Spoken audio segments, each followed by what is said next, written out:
بەناوی خوای گەورەی میهرەبان سەرەتا زۆر سوپاسی سەرۆکایەتی پەرلەمانی کوردستان دەکەین کە ئەمڕۆ هەم سەرۆکی پەرلەمان هەم جێگیری سەرۆکی پەرلەمان پێشوازیان لە بنەماڵەی شەهیدان و خەڵکی بناری قەندیل و باڵەکایەتی کرد کە هاتبووین مەبەستی سەرەکیمان ئەوە بوو کە چەندین ساڵە بناری قەندیل لەلایەن فڕۆکەکانی تورکیا و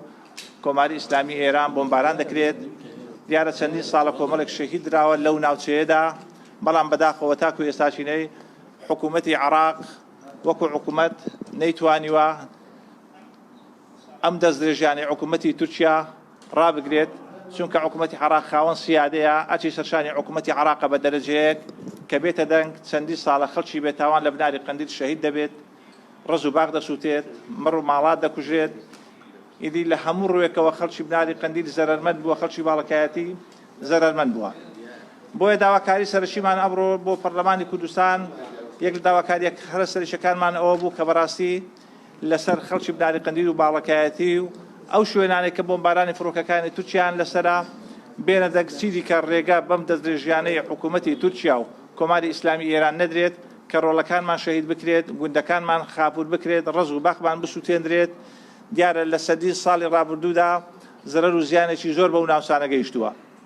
داواکاری ئێمە ئەوە بوو لە ڕێگەی پەرلەمانی کوردستان داواکەمان بگەێنە سەرۆکایەتی حکوومەتی هەرێمی کوردستان و داواکاریەکانمان بگەێنە سەرۆکایەتی هەرێمی کوردستان بگەێنە نەتەوەیە گرتوەکان حکوومەتی عێراق پەرلەمانی عێراق ئەمانە کە هەمویان بەجددی بێنە سەرخەت ئیدی سنوورێک بۆ دەستدرێژەکانی کۆماری ئیسلامی ئێران و حکوومەتی تورکیا دابنێ داواکاریەکانی ئێمە لە چەند خاڵ خۆی دەبینێتەوە خاڵەکان ئەمانەی خوارەوەنە یەک بە هەموو شەوەیەک بردومان و تۆباران لەم ناوچانە بوەستێنرێت دووەم داواکارین لە پەرلەمانی کوردستان لە ڕێگەی حکوومەتی عێراقەوە بارودۆخی ئەم ناوچە سنووریانە قەبارەی ئەو قوربانی و زەرەر و ژیانیانە بگەڕێتەوە بۆ خەڵکی زەرەرمەند داواکارین هەموو هەوڵێک بخرێتە گەڕ بۆ قەرەبووکردنەوەی زیان گەیاندنی خەڵکی ئەم ناوچەیە هیواخوازین بانگێشی کونسولی وڵاتی ئێران و تورکیا بکرێت بۆ ئاگادارکردنەوەیان لە ناوەڕۆکی ئەم داواکاریانە و ڕاگررتنی ئەو پێشەرکاریانەی هەردوو وڵات بەسەر ئەو ناوچە و خەڵکی سیڤیل و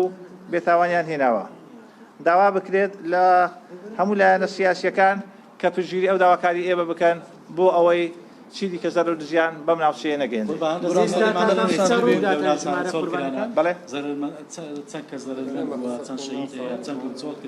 تا ئێستا لە بناری قەندیل 36 شەهیدی فەعلیمان هەیە کە بەهۆی بۆمبارانی تورکیا فڕۆکەکانی تورکیا بۆمبارانی ئێران شەهید بوون زیاترێک لە بناری قەندیل و باڵەکایەتی و هەموو ئەو شوجارێکە بۆمبارانیان لەسەر زیاتر لە 150 گوند دەبێت چۆڵ کراوە تاکو ئێستاچینی زەرەریان بەرکەوتووە ئەمانە هەموو زەرەر زۆرن کە بەر خەڵکی ناوچەکە گۆران سەدیقم لە کوردستان تیوی پرسیاری ئەواکەم جەنابەت تەواوی باس لە تۆبارانەکان کرد وڵاتی تورکیا بە بیانووی هەبوونی هێزی چەکداری پەکەکە دەڵێت ئەمە تۆباران ناکەن ئێوە قسەتان چێ بۆ ئەو هێزە چەکداریەکە لە سنووری هەرێمی کوردستاندا هەیە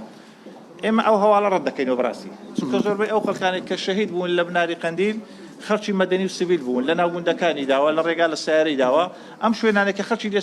سیڤیلی لێ شەهید کراوە پەکەکەی لێ نەبوو ڕاستە پەکەکە لە بناری قەندیل هەیە لە ناوچەکە هەیە بەڵام ئەو شوێنانێک کە خەڵکی تێدا شەهید بووە ئەم شوێنانە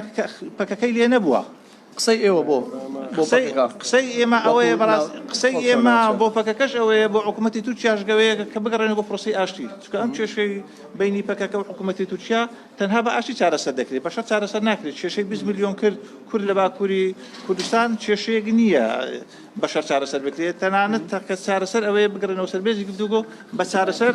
کێشەکان چارەسەر بکەن حەقی ئەو نەتەوەیە بدرێت کە لە باکووری کوردستان هەیە زیاتر لە 20 میلیۆن کورد هەیە دەبێ حەقی ئەو نەتەوەیە بدرێت لە باکووری کوردستان داوای قەرەبوو دەکەن هیچ لێژنەیەک بێکاتەوە بۆ تەخم خەڵاندنی زیانەکان قەرەبووکردنەوە ئێمە داوامان لە پەرلەمانی کوردستان ئەوەیە کە لیژنەیەک پێک بێنی بۆ قەرەبووکردن و زەرەر و زیانەکانی ناوچەکە ئەو زەرەر و زیانانێک کە بە خەڵک کەوتووە پەرلەمانی کوردستان لیژنەیەکی مەیدانی پێک بێنی خۆیان بێن ئەو سنوورانە ببینن کە زەرەر و زیانیان بەرکەوتووە بۆ ئەوەی لە نزیکەوە زەرەر و زیانەکان بخەبڕێنرێن و ئەو خەڵکانێک کە زەرمەند بوونە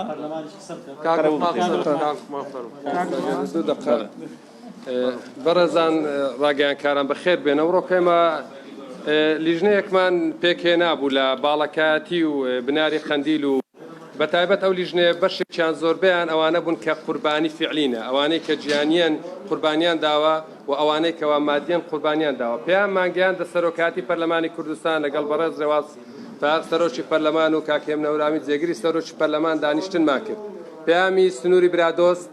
سنووری باڵەکەتی تا دەگاتە بناری قەندیل. ساڵانە تۆپباران دەکرێتن. دوایین تۆپباران لە نزیک سنتەری قەزای چۆمان بوو کە لە مەڕدارێکی لە تەواوی مەڕووماڵاتەکەی لە ناوچوو. دوایین تۆپباران لە شوێنێ بوو کە لە ناو گوندەکان تۆپباران کرا. پەیامی ئێمە ئەوەیە، پەیامی ژیانە. داوا ئەکەین بژین بەڕاستی، چکە ژیان لەو مەنتیقەی سەخت بووە. تەواوی ئەو خەڵکە ئەگەر باس لە زەرەر و زیانەکان بکەین، تەواوی مەڕدارەکانی کوردستان، یعنی کە حکومەت هێرێمەڵێتن پێویستە برەو بەوەی بدرێتن کە مەڕدارەکان ینی بەرهەمی ناو خۆمانە بیتن. تەواوی مەڕدارەکان ژیانێ لە خەتەردا ناتوان لە بەهاردا بێنە ئەو سنوورانە. تەواوی ئەوانەی هەنگەوانن هەنگەکانیان دەینە بناری قەندیل و برادۆست و باڵەکاتی ناتوانن لە ساڵی ئایندە گەر وەزع بەو شێوەی بڕواتن. تەواوی گەشتیاری کە هەولێر پایتەختی گەشتیاریە، پایتەختی گەشتیاری واتە باڵەکایەتی و برادۆست و بناری قەندیل. ناتوان گەشتیاریەکان ناتوانن سەردانی خەڵکی هەولێر و معافەزەکانی دیکە و عێراق ناتوان سەرتانە و شوێنە گەشتیارانە بکەن بەهۆی نزیک بوونەوەی تۆپبارانەکانی هەم تورکیا و هەمیش کۆماری ئیسلامی ئێران بە بیان و هێزەکانی ڕۆژهەڵات و پەکەکە. بۆیە ئێمە ئەوڕۆکە پێیان مانگیان لە ڕێی پەرلەمانی کوردستانەوە پێیان بدرێتە سەرۆکایەتی عێراق، چونکە هەرێمی کوردستانیش بەشێکە لە عێراق و سیادەی هەرێمی کوردستان پابەندە بە سیادەی عێراق. داوا بکرێتن ئەگەر ئەوەی داواکاری ڕئیسەکەی ئێمە ئەوەیە ژیان بگەڕێتەوە لە ئەو شوێنانە سەر سنوورانە. ڕاستە شوێنەکانی زەرەرمەند یەکجار زۆرە لە بادینان و هەتا دەگاتە برادۆست و بناری قەندیل و شوێنەکانی دیکە،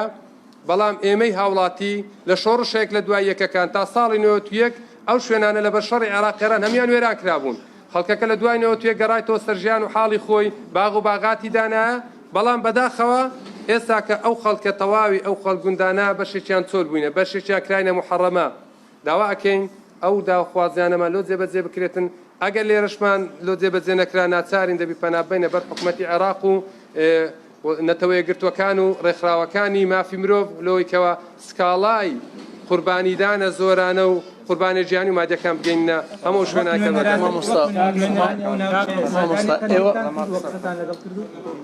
مامۆستا وەکو پەرلەمان